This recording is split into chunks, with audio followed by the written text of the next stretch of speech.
Aujourd'hui, nous nous réunissons pour un moment essentiel.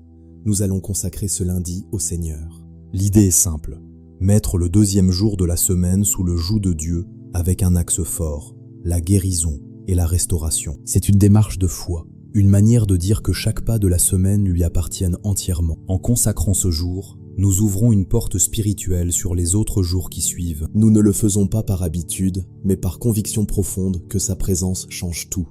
Alors, pourquoi est-il si crucial de consacrer spécifiquement un jour?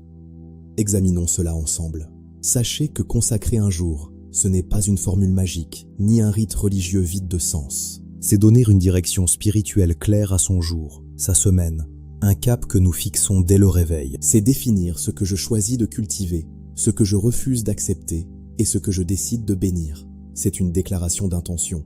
Je ne laisse pas le hasard ou les circonstances dicter mon climat intérieur. En agissant ainsi, vous reprenez autorité sur votre temps et sur les influences qui tentent de vous distraire. Cela apporte une clarté mentale et spirituelle qui vous portera jusqu'au repos du sabbat. Chaque parole prononcée aujourd'hui aligne vos circonstances avec les promesses de la parole de Dieu. C'est bâtir sur le roc plutôt que sur le sable mouvant des émotions quotidiennes. Nous choisissons la vigilance, mais aussi une paix profonde qui surpasse toute compréhension humaine. La consécration transforme l'ordinaire en sacré, le temps chronologique en moment opportun de Dieu. C'est une discipline qui, pratiquée fidèlement, finit par porter des fruits visibles dans chaque domaine de votre vie. Le fruit de la paix, de la joie et de la victoire sur les obstacles qui se dressent devant vous. Entrons maintenant dans le cœur de notre thématique du lundi, l'axe de la guérison. Dans ce programme, le lundi est consacré à celui que nous appelons l'Éternel qui guérit. Bien sûr, nous prions pour la santé physique, car notre corps est le temple de l'esprit. Mais nous prions aussi, et surtout, pour la guérison intérieure, là où les blessures sont invisibles. Nous déposons devant lui nos fatigues extrêmes, nos blessures de l'âme qui peinent à se refermer. Nous intercédons contre les oppressions et ces liens qui reviennent sans cesse nous hanter.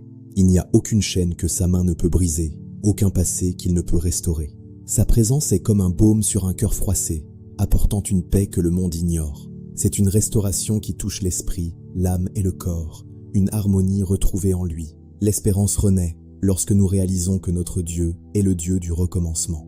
Placez votre confiance en sa capacité à vous relever, peu importe la profondeur de votre chute. Sa parole est vivante et efficace. Elle pénètre jusqu'à la division de l'âme et de l'esprit. Nous le remercions déjà pour l'œuvre qu'il commence en nous en ce jour. Recevez ce souffle de vie nouveau, cette énergie divine qui vient remplacer votre épuisement. Voyez au-delà de la douleur présente, vers la gloire qui doit être manifestée en vous. La maladie et la tristesse n'ont pas le dernier mot, c'est son amour qui triomphe. Marchez avec cette certitude aujourd'hui. Vous êtes sous le regard du grand médecin. Souvenez-vous, il est celui qui pardonne toutes tes iniquités et qui guérit toutes tes maladies. Passons maintenant à un aspect crucial, l'intercession pour ceux que Dieu appelle. Père, nous te demandons aujourd'hui de susciter des ministères de guérison puissants. On ne prie pas seulement pour soi. Notre regard doit se porter sur le corps de Christ tout entier. On prie pour que Dieu équipe des personnes choisies, des hommes et des femmes de cœur. Nous demandons qu'ils reçoivent une compassion débordante, une sagesse divine et une foi inébranlable. Qu'ils aient une vraie conduite qui relève les autres, une intégrité qui honore ton saint nom.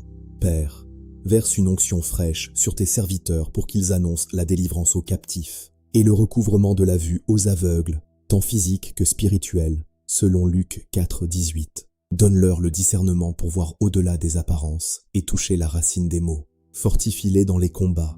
Protège-les contre l'épuisement et les attaques de l'ennemi. Que chaque ministère collabore dans l'unité pour la seule gloire de ton royaume. La moisson est grande, mais les ouvriers sont peu nombreux. Envoie des ouvriers qualifiés. Élargissons maintenant notre prière à la protection de nos foyers et à la pureté de nos vies. On prie avec ferveur contre tout ce qui souille et détruit l'équilibre de nos familles. Dans ce combat, on garde une approche responsable. On ne s'excite pas sur la peur. On choisit consciemment la prière, la vigilance constante et la paix profonde de Dieu. Gardez son cœur plus que toute autre chose, car c'est de lui que viennent les sources de la vie. Seigneur, protège nos enfants de l'influence destructrice de ce monde et des ténèbres. Que nos maisons soient des havres de paix, des lieux où ton esprit aime résider. Nous fermons la porte à toute discorde, toute impureté et toute infiltration maligne. Revêtons-nous de l'armure complète de Dieu pour tenir ferme contre les ruses du diable. Que ta lumière dissipe toute zone d'ombre dans nos relations et nos pensées. Nous consacrons nos yeux à ce qui est pur, nos oreilles à ta voix et nos mains à ton service. Bénis les couples, renforce la fidélité et restaure l'amour là où il s'est refroidi. Car sans la sainteté, nul ne verra le Seigneur. Nous choisissons ce chemin étroit avec joie. Tournons maintenant nos cœurs vers l'Église, notre famille spirituelle à travers le monde. Le passage biblique sur l'Église de Smyrne nous rappelle une réalité spirituelle profonde. On peut être pauvre aux yeux des humains, mais incroyablement riche aux yeux de Dieu. Nous prions pour la fidélité de chaque croyant, surtout dans les moments de grande épreuve. Nous demandons que la gloire de Dieu se manifeste avec force au milieu de son peuple. Nous prions pour un retour à une adoration sincère, profonde et centrée sur Christ seul. N'oublions pas nos frères et sœurs persécutés, qu'ils reçoivent la couronne de vie promise. Que l'Église reste ancrée dans la saine doctrine, loin des compromis de ce siècle présent.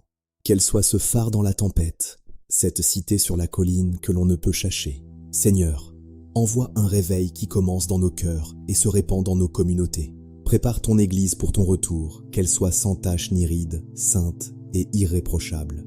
Que chaque membre trouve sa place et serve avec humilité selon le don qu'il a reçu. Sois fidèle jusqu'à la mort, et je te donnerai la couronne de vie. Quel encouragement!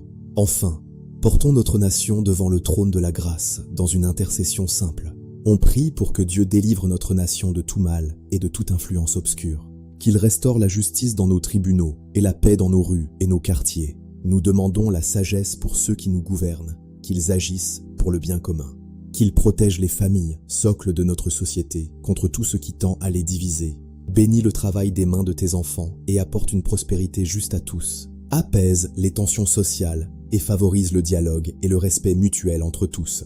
Que notre nation soit un exemple de droiture et un canal de bénédiction pour les autres. Seigneur, ramène les cœurs vers les valeurs éternelles de vérité, d'amour et de service. Heureuse la nation dont l'Éternel est le Dieu, c'est notre prière aujourd'hui. Cette semaine, commencez par consacrer ce lundi avec détermination et espérance. Fermez spirituellement ce qui doit être fermé et bénissez tout ce qui doit être béni.